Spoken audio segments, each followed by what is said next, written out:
shall we play a game? Statement from USSC.GOV in response to death of Aaron Swartz. Citizens of the world. Anonymous has observed for some time now the trajectory of justice in the United States with growing concern. We have marked the departure of this system from the noble ideals in which it was born and enshrined. We have seen the erosion of due process, the dilution of constitutional rights, the usurpation of the rightful authority of courts by the discretion of prosecutors.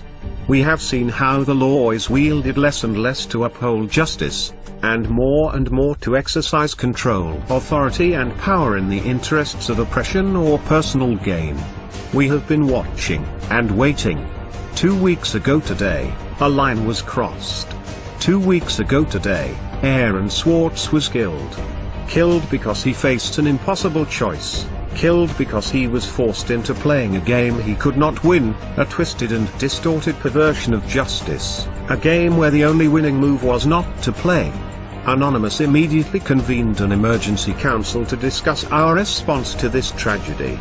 After much heavy-hearted discussion, the decision was upheld to engage the United States Department of Justice and its associated executive branches in a game of a similar nature, a game in which the only winning move is not to play. It hasn't learned. Is Earn going to make it play itself?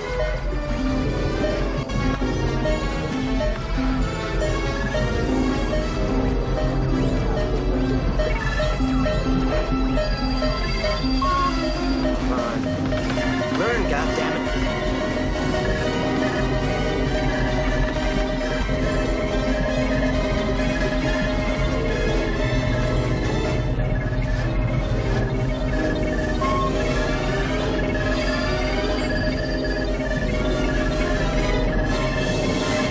Greetings, Professor Falcon. Strange game. The only winning move is not to play.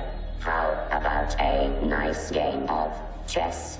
Last year the Federal Bureau of Investigation reveled in porcine glee at its successful infiltration of certain elements of Anonymous. This infiltration was achieved through the use of the same tactics which led to Aaron Swartz's death.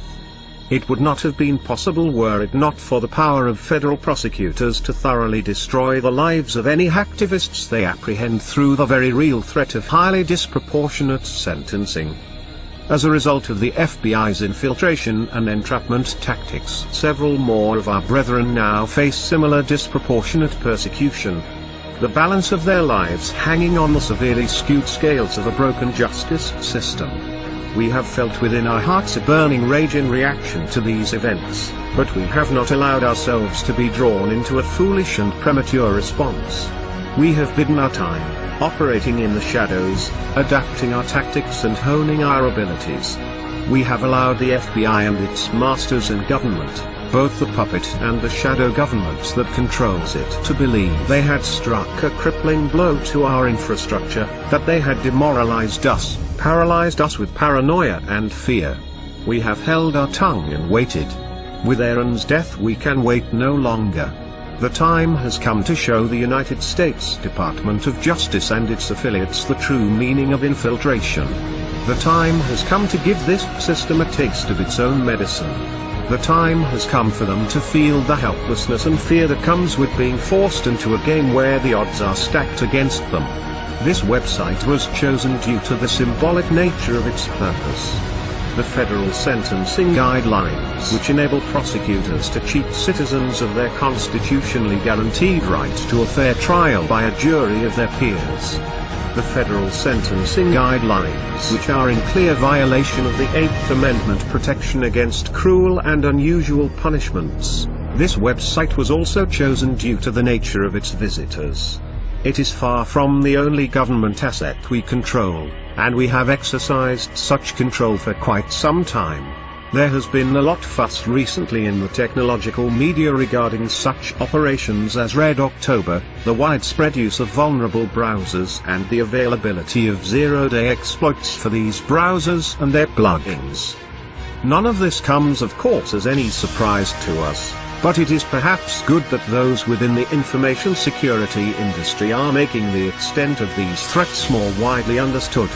Still, there is nothing quite as educational as a well-conducted demonstration. Through this website and various others that will remain unnamed, we have been conducting our own infiltration. We did not restrict ourselves like the FBI to one high-profile compromise. We are far more ambitious, and far more capable. Over the last 2 weeks we have wound down this operation, removed all traces of leakware from the compromised systems, and taken down the injection apparatus used to detect and exploit vulnerable machines. We have enough fissile material for multiple warheads. Today we are launching the first of these. Operation Last Resort has begun. Warhead USSC.GOV 2013 AEE-256 is primed and armed. It has been quietly distributed to numerous mirrors over the last few days and is available for download from this website now. We encourage all anonymous to syndicate this file as widely as possible. The contents are various and we won't ruin the speculation by revealing them. Suffice it to say, everyone has secrets, and some things are not meant to be public. At a regular interval commencing today, we will choose one media outlet and supply them with heavily redacted partial contents of the file. Any media outlet switching to be eligible for this program must include within their reporting a means of secure communications. We have not taken this action lightly nor without consideration of the possible consequences, should we be forced to reveal the trigger key to this warhead. We understand that there will be collateral damage. We appreciate that many who work within the justice system believe in the principles that have been lost, corrupted, or abandoned, that they do not bear the full responsibility for the damages caused by their occupation. It is our hope that this warhead need never be detonated. However, in order for there to be a peaceful resolution to this crisis, certain things need to happen.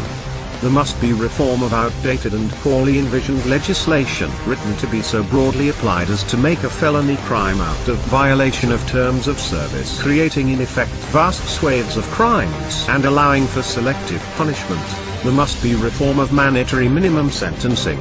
There must be a return to proportionality of punishment with respect to actual harm caused, and consideration of motive and mens rea.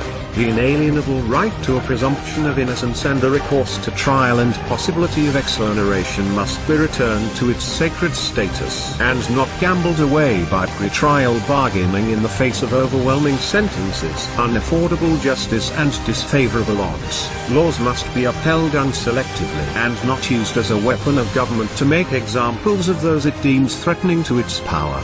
For good reason the statue of Lady Justice is blindfolded. No more should her innocence be besmirched, her scales tipped, nor her sword hand-guided. Furthermore, there must be a solemn commitment to freedom of the Internet, this last great common space of humanity, and to the common ownership of information to further the common good.